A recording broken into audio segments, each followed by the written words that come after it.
I read a memoir and I know more about Dolly Parton's childhood than I do Jesus's, and I'm a Christian.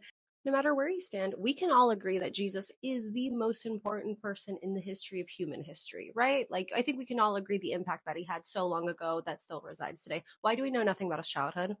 I read a memoir and I know more about Dolly Parton's childhood than I do Jesus's, and I'm a Christian. Isn't this a problem? Why isn't there more information about this? I'm genuinely confused and I feel like I was never taught this. So, does anybody know? Is there any record? And I feel like I should know this about my Lord and Savior, right? So I sat down with Dr. Daryl Bach, an expert, a theologian. He is the guy to talk to about Jesus. And I asked him, why don't we know anything about Jesus' childhood? And this is what he said.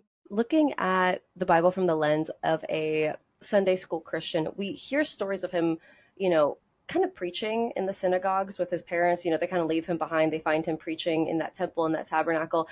And then we see him as a grown man standing in the Jordan River, ready to be baptized.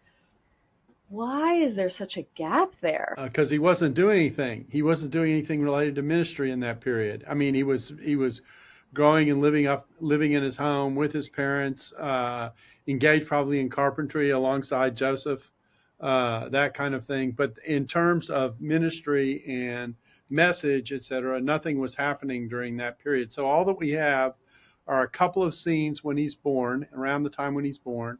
The one incident that you alluded to when he was probably about the age of 12. And then we jump immediately to what is probably his early 30s and his baptism by John the Baptist. So it's selective. In fact, Mark feels so strongly about this. He doesn't even tell us about the infancy. He just tells us, he just starts writing with John the Baptist. When nothing is happening in regard to the plan of God, there's nothing left to tell. And so as a result, that's what's going on.